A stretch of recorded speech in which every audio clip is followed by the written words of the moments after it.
Spin 1038, you're listening to Plan B with me, Sarina. Comedian Jen Kirkman is a writer and panellist on E's Chelsea lately. She's written a couple of books, has her own podcast, and she's coming to Ireland to make us all laugh at the Vodafone Comedy Festival at the Ivy Gardens in July.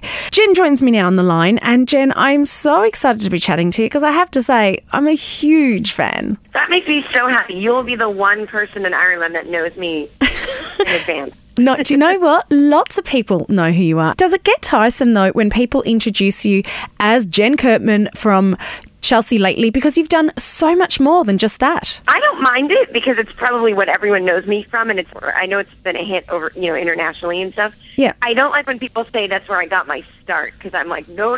I was doing comedy for 14 years before that. That's why they hired me. How tough an industry is it? Because, it is a very male-dominated industry. And I know, Jen, us females, we're a funny bunch. Why aren't there more females doing it? Well, I never like to really talk about this because I don't believe that that's true, that there aren't as many. And I just think it makes me sound so unfunny or like I'm complaining. And then they'll pick up the headline, Jen Kirkman says there are no females in comedy. And then all the guys don't get asked this question and they have really funny interviews. So I always just try to avoid it and just say, I just think it's one of those things where, like, I'll give you a perfect example.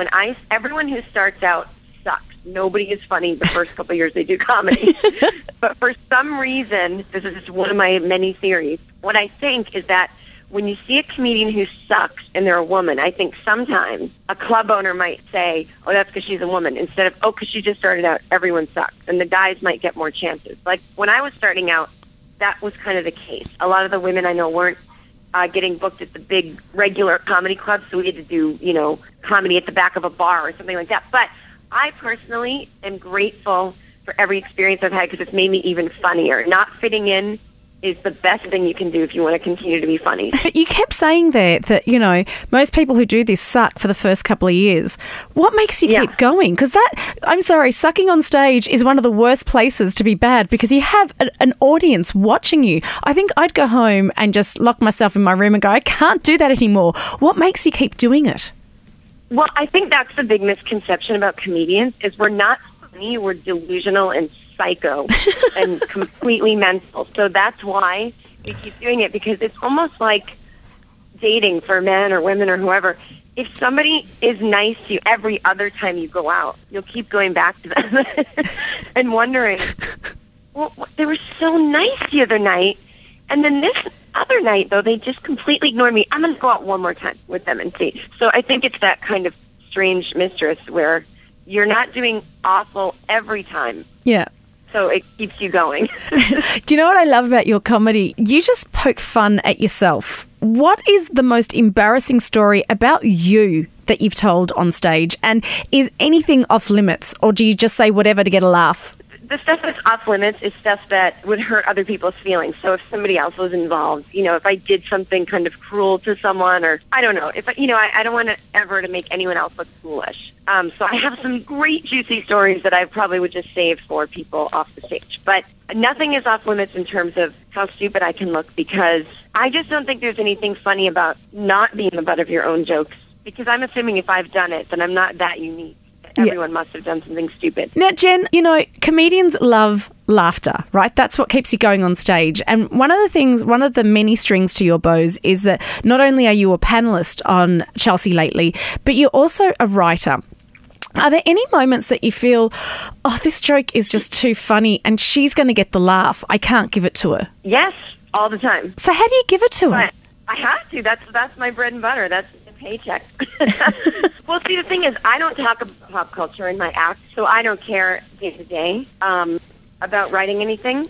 And there's nothing I write that isn't about pop culture for Chelsea, so I truly don't care. I'm never going to say those things anyway, except there are some days when I am also on the show. So those days when we're sitting in the writer's room and we're talking about, I don't know what, Lindsay Lohan moved to London or something, it's hard for me. My brain can't work that fast where I think of something and then write it down for myself and then don't say it. And it's kind of one of those things, too, where I think of something, but I think, you know what? I have done that in the past. I've tried holding back my joke and saving it for myself who's going to be on the show that day. And it doesn't always work because when I'm in that writer's room, I'm thinking in her voice.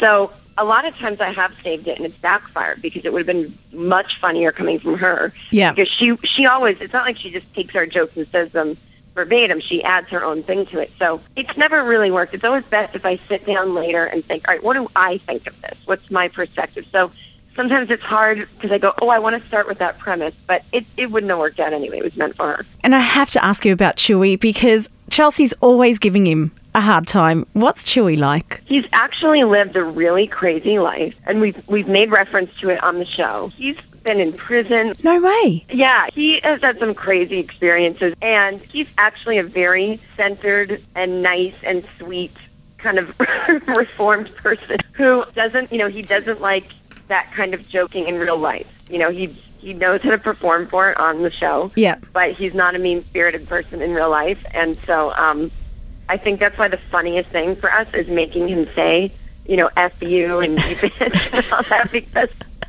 we know he's not really like that. So that's what he's just a very sweet person. And you're coming to Dublin for the Vodafone Comedy Festival. It's in July. What are you actually looking forward to? Well, I'm looking forward to the fact that I get to share, I think, all the nights I'm doing, I get to share the stage with different international comedians. Some of them I know, some of them I don't. I'm excited. The venue looks beautiful, and I'm just excited to see if the Irish people like my material. And then during the day, I'm just going to try to be a tourist and see as much as I can, because I'm only there for a few days, which is insanity. Yeah, well, Jen... That I'm coming all that way. Well, Jen, it's definitely worth checking out. And if you want to hook up for a drink or a bit of a tour guide, let me know. I'll show you around town. Oh, please do. Yes, I would love that. Brilliant. Well, Jen Kirkman, it's been such a pleasure having you on the show. I cannot wait to see you in Ireland. Oh, I can't wait too. I'll see you guys so soon, and I will definitely take you up on the drink.